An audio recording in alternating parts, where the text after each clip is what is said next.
Opa Opung, apa kabar? Semoga Oma, Opa, Opung selalu dalam keadaan sehat dan penuh sukacita. Senang sekali saya kembali boleh hadir bersama Oma, Opa, Opung dalam ibadah persekutuan lansia GKI Jati Asih, walaupun hanya melalui online. Oma, Opa, Opung yang terkasih dalam Tuhan kita Yesus Kristus, tema ibadah kita saat ini, hasilkan kasih melalui pertobatan. Bacaan yang diambil dari Lukas 3 ayat 7 sampai dengan 18. Pelayan firman oleh Penatua Hilda Joswandi, Majelis Pendamping saya sendiri, Penatua Ika Sinurat. Oma, Opa, Opung, mari kita bersatu hati di dalam doa. Bapa kami yang berada di kerajaan surga, terima kasih atas penyertaan-Mu yang tak berkesudahan hingga kami semua masih diberikan nafas kehidupan hingga saat ini. Kami mengucap syukur karena kami masih boleh merasakan kehadiran Tuhan dalam ibadah lansia saat ini yang berlangsung secara online dari rumah jemaat kami masing-masing. Hal ini tidak mengurangi rasa syukur kami padamu Tuhan. Kami mohon Engkau menyertai ibadah kami dari awal, pertengahan hingga akhir ibadah ini. Biarlah hanya nama-Mu yang dimuliakan di dalam jalannya ibadah kami. Lingkupi hati dan pikiran kami dengan kuat kuasa Roh Kudus, sehingga kami semua bisa memahami apa yang Tuhan sampaikan lewat firman-Mu hari ini. Engkau memberkati pelayan firman hari ini. Engkau memberkati Oma, Opa, Opung dan semua yang hadir dalam ibadah online ini. Kami percaya Tuhan sendiri yang memampukan kami berjalan seturut kehendak-Mu. Dalam nama Tuhan Yesus, inilah doa kami. Amin. Sebelum kita memulai ibadah saat ini, kita angkat pujian Kasih Pasti Lemah Lembut.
Pembacaan Mazmur kita hari ini diambil dari Mazmur 133. Persaudaraan yang rukun.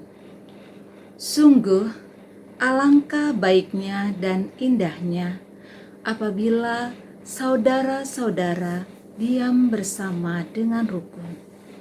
Seperti minyak yang baik di atas kepala meleleh ke janggut, yang meleleh ke janggut Harun dan ke leher jubahnya. Seperti embun gunung Hermon yang turun ke atas gunung-gunung Sion. Sebab kesanalah Tuhan memerintahkan berkat kehidupan untuk selama-lamanya. Selamat pagi menjelang siang Oma-Opa yang dikasihi Tuhan. Senang sekali hari ini kita bisa berjumpa kembali dalam ibadah Komisi Usia Lanjut. Walaupun lewat YouTube, tapi kita masih tetap bisa bertemu, bersuka cita bersama dan mendengarkan firman Tuhan serta memuji Tuhan. Oma-Opa, saat ini kita akan mendengarkan renungan. Sebelumnya mari kita sama-sama berdoa. Tuhan Yesus, kami bersyukur Tuhan pada kesempatan pagi ini kami juga diberikan kesempatan untuk mendengar sedikit dari firman Tuhan. Biarlah kami belajar Tuhan untuk menerima renungan ini dalam hati kami dan boleh berbuah di dalam kehidupan kami. Terima kasih Tuhan Yesus. Amin. Baik Oma Opa, renungan hari ini berjudul temanya adalah hasilkanlah kasih melalui pertobatan. Diambil dari Lukas pasal 3 ayat 7 sampai 18. Hasilkanlah kasih melalui pertobatan diambil bacaannya dari Lukas pasal 3 ayat 7 sampai 18. Baik Oma Opa, sebelum kita mendengarkan renungan, sebelum kita sama-sama belajar, kita akan membaca firman Tuhan. Kitab Injil Lukas pasal 3 ayat 7 sampai 18. Saya akan membacakannya buat kita sekalian. Lalu ia berkata kepada orang banyak yang datang kepadanya untuk dibaptis, katanya, "Hai kamu keturunan ular beludak, siapakah yang mengatakan kepada kamu supaya melarikan diri dari murka yang akan datang?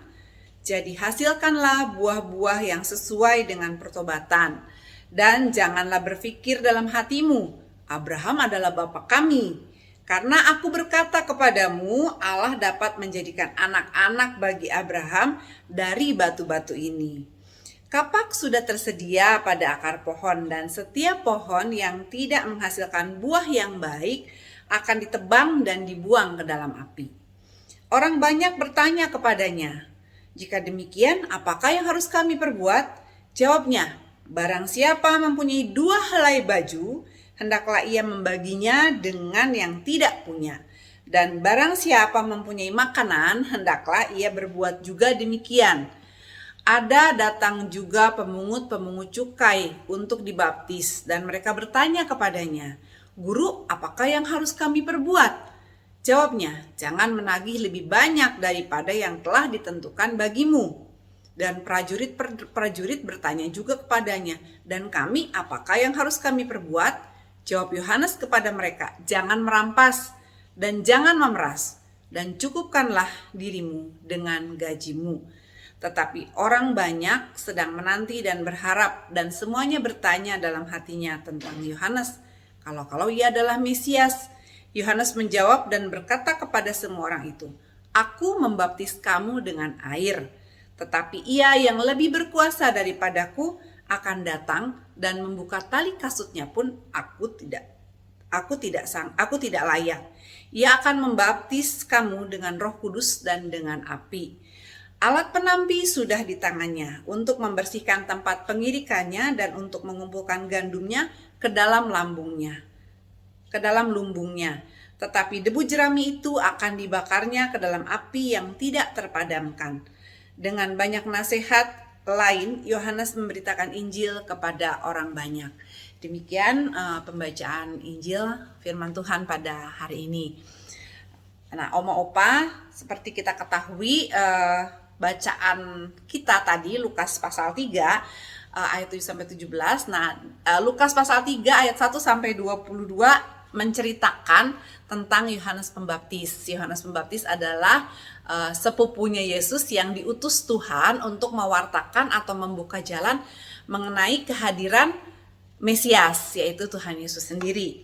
Nah, Yohanes banyak mengajar di tepi Sungai Yordan, dan kemudian di situ banyak orang datang mendengarkan pengajarannya, kemudian mereka menjadi bertobat dan memberikan dirinya untuk dibaptis. Nah, Yohanes ternyata dalam memberitakan, mewartakan atau mengajak orang-orang ini untuk bertobat, mengajar orang-orang ini untuk bertobat, itu dia tidak pandang bulu.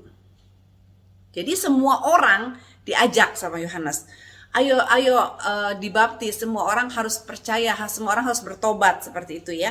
Jadi berita pertobatan yang disampaikan Yohanes ini rupanya disampaikan kepada semua orang tanpa pandang bulu. Nah, di ayat 9 ditegaskan seperti ini. Kapak sudah tersedia pada akar pohon, dan setiap pohon yang tidak menghasilkan buah yang baik akan ditebang dan dibuang ke dalam api. Itu di ayat 9. Jadi setiap pohon. Nah, jadi Yohanes memberitakan mengenai ayo kamu bertobat itu kepada setiap orang. Nah, para pendengar khotbah Yohanes ini orangnya macam-macam, beragam gitu kan. Ada dari berbagai kalangan, ada tua, muda, miskin, kaya, semuanya berkumpul mendengarkan pengajaran Yohanes. Dan Yohanes menyatakan setiap orang gitu ya. Jadi setiap orang diingatkan oleh Yohanes untuk bertobat, untuk menghasilkan buah yang baik supaya tidak ditebang dan dibuang ke dalam api. Nah, ada orang-orang yang ikut mendengar adalah orang-orang yang merasa bangga, merasa jadi orang spesial. Kenapa? Karena mereka adalah orang Israel asli gitu ya, keturunan dari Abraham. Dan mereka merasa mempunyai sesuatu yang lebih daripada yang lain. Ini orang yang istimewa loh, karena aku ini adalah keturunan Abraham. Nah, tidak ada yang salah dengan hal itu gitu. Itu memang bikin bangga, itu nggak masalah seperti itu. Hanya kemudian yang dipermasalahkan oleh Yohanes adalah walaupun mereka keturunan Abraham, ternyata mereka tidak hidup seperti Abraham gitu. Mereka tidak mencerminkan apa yang diajarkan atau yang dicontohkan oleh Abraham untuk menjalani kehidupannya. Nah, sebaliknya mereka bukan hidup sebagai orang-orang beriman gitu, tapi mereka justru hidup seperti keturunan ular beludak. Nah, apa itu ular beludak? Ular beludak itu adalah kumpulan ular berbisa. Ular-ular ini mempunyai taring yang panjang dan tipis gitu, jadi hampir seperti jarum. Fungsinya apa? Saat mereka memangsa makanannya atau saat mereka bertahan dari musuhnya, mereka akan menggigit dan kemudian mengeluarkan bisa itu lewat taringnya. Jadi kayak disuntik gitu ya sama si taring ular itu. Nah, jadi makanya Yohanes bilang ini keturunan. Kenapa kok dibilang keturunan ular beludak? Karena ular ini adalah ular yang gesit. Dia bisa menyelamatkan diri dari berbagai ancaman. Nah, kemudian dia juga akan berlari cepat menyusup ke rerumputan kalau ada bahaya gitu ya. Selain tadi dia kalau udah kepepet dia punya bisa tadi. Nah, ular beludak ini mudah mengelak, mudah membelokkan diri gitu. Jadi tidak nyata kelihatan gitu. Dan ular ini sebenarnya juga dikenal sebagai ular yang mudah untuk dijinakan. Namun jangan salah, jika si pemilik ular lengah, ular ini bisa menggigit gitu. Jadi walaupun udah dijinakan, tapi begitu pemiliknya lengah, ular ini bisa menggigit pemiliknya sendiri. Nah, jadi intinya ular ini adalah ular yang sangat licik gitu ya, sangat cerdik seperti ular, tapi tidak tulus seperti merpati. Jadi ularnya ini benar-benar licik. Nah, kemudian satu lagi yang menjadi ciri khas dari ular ini adalah mereka makan binatang-binatang pengerat atau binatang-binatang yang lebih kecil dari ular itu sendiri, dari ular beludak itu sendiri. Dan itu begitu si binatang kecil yang jadi mangsanya ini diambil gitu ya, digigit, kemudian dimasukin bisa, mati pada saat itu juga. Jadi ular beludak ini menyerang rakyat kecil gitu intinya ya. Ilustrasinya seperti itu, dia menyerang orang-orang yang lebih kecil lah dari dia. Jadi si bangsa Israel ini diingatkan, jangan kamu berkelakuan seperti ular beludak, kamu jangan jadi kayak seperti keturunan ular beludak, tapi yang menindas bangsamu sendiri gitu ya, menindas bangsa Israel yang notabene waktu itu dalam penjajahan Romawi. Jadi ada beberapa orang, bukan beberapa orang, ada golongan orang yang menjadi pemungut cukai gitu, dan itu mereka seringnya karena dia pegawai pemerintah itu suka korupsi, jadi harusnya bayar pajaknya cukup 50.000, dimintanya 60.000. Jadi mereka menindas bangsanya sendiri, dan jelas-jelas orang yang lebih miskin gitu ya dari mereka, yang lebih tidak punya dari mereka. Nah, kemudian ada juga yang bekerja orang Israel ini sebagai prajurit Romawi. Nah, prajurit Romawi ini juga tentunya kan digaji, dibayar oleh orang Romawi kan, pemerintahan Romawi. Nah, itu seringkali menjadikan mereka juga bersikap semena-mena gitu. Suka merampas, suka menindas gitu, terus suka malak gitu ya. Jadi ayo kasih jatah preman gitu, kayak nah aku prajurit jadi minta gitu. Nah, itu yang disoroti oleh Yohanes dalam bacaan ini, bahwa kamu sebagai sama-sama bangsa Israel jangan menindas orang yang lebih kecil, yang lebih tidak berdaya daripada kamu gitu. Tapi justru kamu sebagai orang Israel itu harus melindungi mereka, harusnya melindungi bangsamu sendiri gitu kan. Jadi bertobatlah gitu. Karena ingat, kapak itu sudah ada di ujung akar, itu yang disampaikan oleh Yohanes. Jadi karena kapak ini sudah di ujung akar, saat kamu tidak berubah, tidak bertobat, tidak menghasilkan buah atau tidak menuju ke arah yang baik dalam hidupmu, itu hati-hati, karena Tuhan tidak pandang bulu. Setiap orang akan dipotong yang tidak berbuah baik ya, akan ditebang, akan dipotong dan dimasukkan ke dalam api. Itu yang disampaikan oleh Yohanes. Nah, kemudian Yohanes juga mengingatkan bahwa sepintar apapun kamu menutupi diri gitu ya, mencari kepentinganmu sendiri, itu pasti akan ketahuan gitu. Jadi hati-hati, jangan sampai kamu nanti udah kebablasan, udah keburu ketebang gitu akarmu, dan kamu dibuang ke dalam api kalau kamu tidak mau bertobat. Nah, kemudian yang jadi pertanyaan dari orang-orang itu tadi kan, seperti kita baca dalam perikop yang tadi sudah kita baca bersama, sudah kita simak bersama, yang jadi pertanyaan, terus kami harus bagaimana gitu ya. Yang pemungut cukai tanya, aku harus gimana dong, bertobatnya tuh kayak gimana, harus apa? Oh, gampang, kata Yohanes, kamu jangan mengambil lebih dari apa yang harusnya kamu ambil. Jadi kalau kamu disuruh ambil 50.000, ya sudah 50.000, jangan serakah. 10.000-nya diambilnya jadi 60.000, 10.000-nya buat kamu. Nah, itu namanya mementingkan diri sendiri, itu namanya kamu serakah, kamu tidak memikirkan yang lain gitu kan. Nah, terus datang lagi prajurit, nah kalau aku yang sebagai prajurit harus gimana? Oh, kamu harus hidup dengan baik, tidak merampas, justru kamu harus melindungi rakyat kecil, harus melindungi bangsamu sendiri. Kalau bangsamu dalam bahaya, jangan malah ikut-ikutan kamu desak mereka, ancam mereka gitu kan, terus bahkan merampas ataupun bahkan mungkin sampai membunuh gitu ya bangsa Israel ini. Nah, kamu nggak boleh seperti itu. Jadi kamu punya gaji sebagai prajurit, ya itu yang kamu pakai. Jangan terus kamu pengen lebih karena kamu punya kekuasaan sebagai prajurit gitu kan, punya tombak, waktu itu tombak ya, punya pedang. Nah, kamu jangan mempergunakan itu sebagai kesempatan untuk menindas yang lain supaya kamu memperkaya dirimu sendiri gitu. Sementara yang lain yang memang nggak punya lebih, malah kamu ambil gitu haknya. Nah, itu yang dinyatakan oleh Yohanes. Intinya adalah saat kamu menyatakan kamu bertobat, kamu berubah ke arah yang lebih baik. Artinya apa? Artinya kamu boleh menyatakan kasihmu kepada sesama dalam tindakan nyata. Apa sih tindakannya? Tindakannya itu tadi, tidak serakah dan bermurah hati kepada sesama gitu. Nah, itu sebenarnya yang mau disampaikan oleh Yohanes kepada orang-orang Israel dan kepada orang-orang banyak gitu ya yang saat itu mendengar pengajaran dari Yohanes gitu, khotbahnya Yohanes pada waktu itu.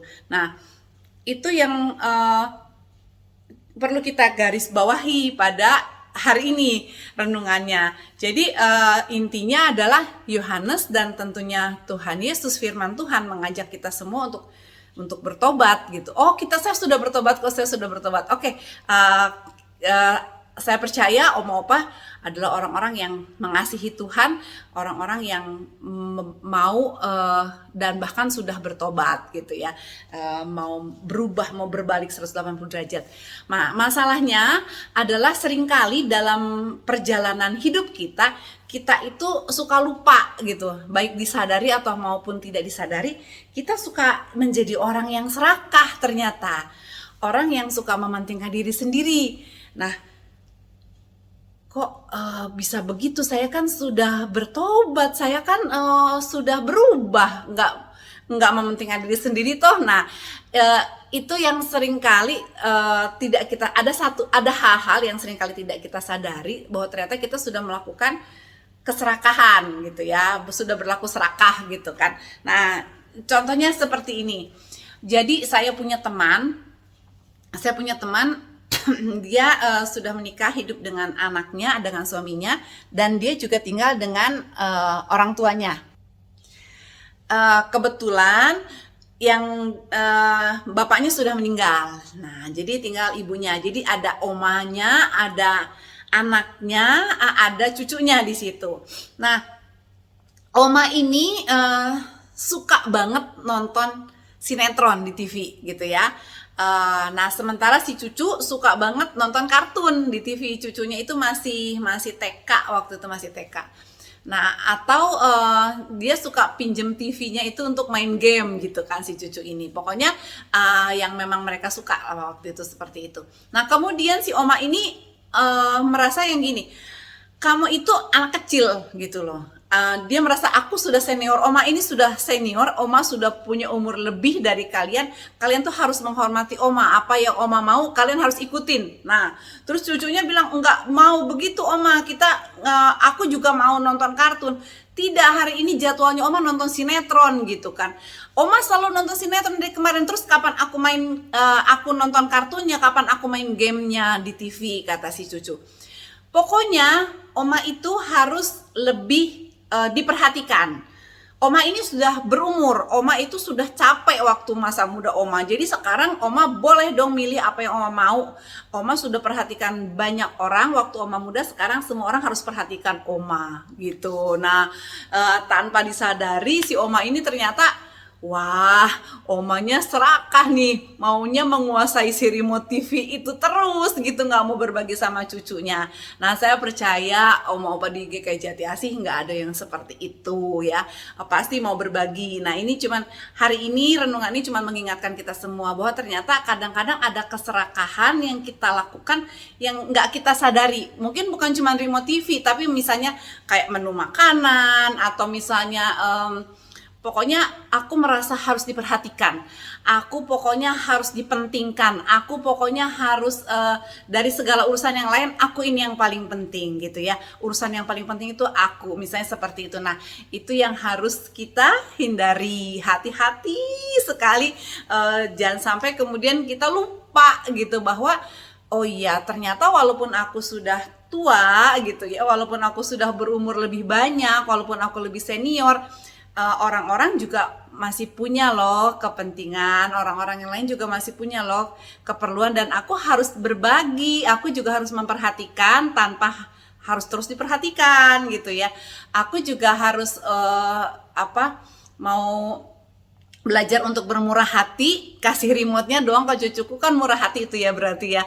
Aku kasih remote deh ke cucuku, ya udah ini buat kamu sekarang, tapi gantian besok oma ya. Nah, itu nggak apa-apa gitu. Tapi kita belajar untuk terus bermurah hati, tidak serakah dan tidak mementingkan diri sendiri. Nah, oma opa ada satu hal lagi yang sering kita lupa untuk kita berbagi, yaitu berbagi apa? Berbagi kedukaan, berbagi kesakitan. Nah, oma opa kadang-kadang suka gini, aduh aku pokoknya tidak mau menyusahkan anakku gitu kan.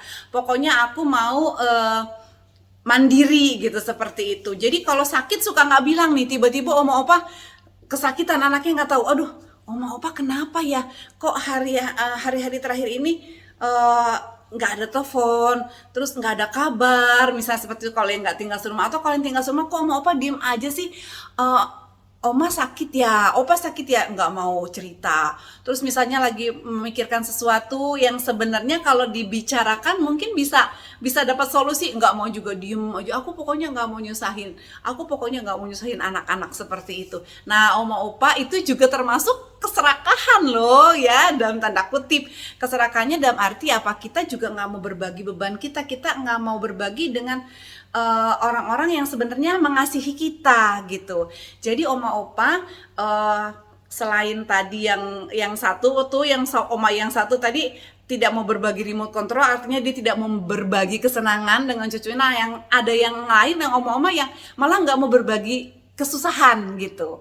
Nah, padahal sebenarnya kita harus berbagi, baik suka, baik duka. Mari kita berbagi dengan anak cucu kita, dengan sahabat-sahabat kita, supaya apa? Supaya kita berasa nih, oh saling mengasihi. Coba nih oma opa, misalnya gini, kalau misalnya oma opa bilang, oh iya aku tuh sebenarnya sakit ini loh, aku tuh sebenarnya lagi kepingin makan ini, kayaknya udah lama, aku tuh sebenarnya lagi pengen diajak jalan, misalnya seperti itu ya. Nah, itu nggak salah loh ma opa, boleh bilang sama anaknya, sama cucunya gitu. Tapi juga nggak selalu harus, pokoknya aku mau jalan hari ini, yang lain harus ditinggalkan dulu. Nah, itu juga nggak seperti itu juga gitu ya. Jadi kita rata, berbagi suka, berbagi duka, menjadi pribadi yang tidak egois, menjadi pribadi yang tidak mementingkan diri sendiri, tapi berbagi kasih dengan sesama, berbagi kasih dengan orang-orang kita kasihi, ya kan? Nah, pasti saat itu damai sejahtera itu ada di tengah-tengah kita semua. Jadi oma opa, hari ini kita diingatkan lagi dari renungan hari ini bahwa kita mesti bertobat, iya. Dan dalam pertobatan kita itu disadari atau tidak disadari, seringkali kita ternyata menjadi pribadi yang kayak belum bertobat, seperti belum bertobat gitu, karena lupa untuk berbagi. Nah, oma opa, mari kita terus menyatakan pertobatan kita, menghidupi pertobatan kita dengan menyatakan kasih kita kepada sesama. Salah satunya tadi yaitu mau berbagi, tidak serakah, tidak mementingkan diri sendiri, tapi mau belajar untuk selalu menjadi pribadi yang mau mengasihi, pribadi yang mau berbagi, pribadi yang mau menyebarkan damai sejahtera buat semuanya. Gitu ya, Oma Opa. Tuhan Yesus pasti menyertai dan menguatkan Oma Opa dan kita semua, supaya semakin hari kita semakin menjadi pribadi yang menyenangkan hati Tuhan, pribadi yang mengasihi dan dikasihi oleh sesama. Baik Oma Opa, renungan kita cukup sampai di sini. Mari kita tutup dalam doa. Tuhan Yesus, terima kasih untuk firman-Mu. Kiranya Tuhan yang mau menolong kami untuk senantiasa menjadi pribadi yang mau mengasihi, pribadi yang menyatakan pertobatan kami lewat kasih, lewat kesetiaan, dan lewat berbagi Tuhan dengan orang-orang yang mengasihi dan kami kasihi. Terima kasih Tuhan Yesus, amin.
Oma Opa, sekarang tiba waktunya bagi kita untuk menaikkan doa-doa syafaat kita. Mari kita bersatu hati dan berdoa. Tuhan Yesus, kami mengucap syukur ya Bapa untuk kesempatan pagi ini. Sekali lagi kami berterima kasih karena kami boleh berkumpul bersama untuk beribadah kepada Tuhan. Dan saat ini kami juga bersyukur untuk kesempatan kami boleh berdoa, menaikkan doa-doa kami di hadapan hadirat Tuhan. Ampuni segala dosa dan kesalahan kami dan layakkan kami ya Bapa untuk menaikkan doa kami. Tuhan Yesus, kami saat ini mau bersyukur untuk ibadah onsite yang sudah boleh dilakukan Tuhan di gereja kami. Terima kasih sejak bulan November Tuhan kami umat Tuhan boleh sama-sama beribadah kembali di gereja walaupun secara terbatas. Tuhan, kami juga mau bersyukur bahwa bulan Desember ini kami para lansia sudah boleh ikut ibadah di gereja. Terima kasih untuk kesempatan yang Tuhan berikan setelah 2 tahun kami harus terus beribadah dari rumah. Sekarang ya Bapak, kami juga boleh kembali beraktivitas bergereja di gereja kami secara onsite. Tuhan, Kau yang memberikan hikmat buat para penatua majelis jemaat, para petugas multimedia, buat setiap petugas lain yang mendukung ya Bapak pelaksanaan ibadah ini. Tuhan juga berikan hikmat buat kami umat-umat Tuhan yang akan beribadah di gereja, yang melakukan kegiatan kami di gereja, supaya kami boleh tetap saling memelihara kehidupan ya Bapak dengan menjalankan protokol kesehatan.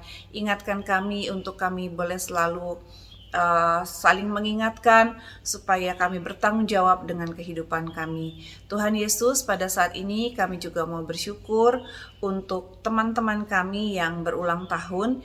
Kiranya Tuhan yang memberkati supaya setiap teman kami, Tuhan, sahabat dan kerabat kami yang berulang tahun dalam minggu ini, boleh Tuhan berikan kesehatan, boleh Tuhan berikan sukacita ya Bapa dan kebahagiaan. Bapa yang mau tolong dalam setiap langkah mereka, Tuhan yang mau sertai, Tuhan juga yang mau tolong supaya setiap usaha mereka Tuhan berkati. Berikan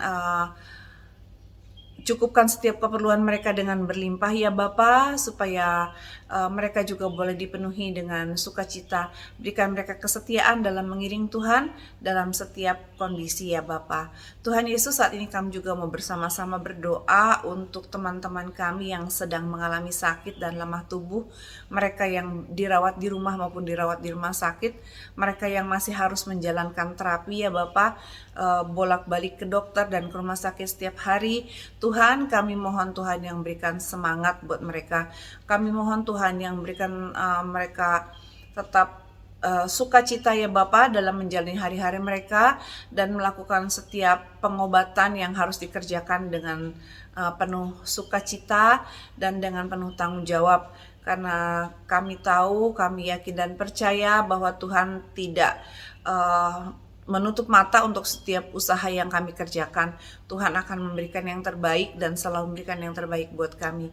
Kiranya Tuhan yang mujamah dan memsembuhkan teman-teman kami ya Bapa dalam proses pemulihan mereka, dalam proses untuk pengobatan mereka. Tuhan yang memberikan kesembuhan yang sempurna. Tuhan Yesus, pada saat ini kami juga mau berdoa, mengucap syukur bersama-sama dengan keluarga Penatua Agus dan Ibu Eri atas kelahiran cucu mereka yang pertama. Kiranya Tuhan, bayi dari Kak Gita dan Kak Arbi ini Tuhan boleh bertumbuh sesuai dengan namanya, membawa sukacita ya Bapak untuk keluarganya, membawa damai sejahtera untuk setiap orang yang ada di sekitarnya. Kiranya Tuhan juga yang mau berkati tumbuh kembangnya supaya Joy ini ya Bapak boleh bertumbuh menjadi anak yang takut akan Tuhan. Bapak, kami juga mau berdoa untuk setiap kami yang mungkin sedang mengalami kesusahan, sedang memiliki masalah. Tuhan yang mau berkati, Tuhan yang mau berikan jalan keluar, dan Tuhan terlebih berikan hati yang tidak menyerah, karena kami tahu Tuhan selalu beserta dengan kami. Kami juga mau serahkan aktivitas kami setelah ibadah ini di dalam tangan Tuhan, Engkau yang mau berkati. Tuhan, kami mau mengakhiri doa kami ini dengan mengucapkan doa Bapa kami. Bapa kami yang ada di surga, dikuduskanlah namamu, datanglah kerajaan-Mu, jadilah kehendak-Mu di bumi seperti di surga. Berikanlah kami pada hari ini makanan kami yang secukupnya, dan ampunlah kami akan kesalahan kami, seperti kami juga mengampuni orang yang bersalah kepada kami. Dan janganlah membawa kami ke dalam pencobaan, tetapi lepaskanlah kami daripada yang jahat, karena Engkau yang punya kerajaan dan kuasa dan kemuliaan sampai selama-lamanya. Amin.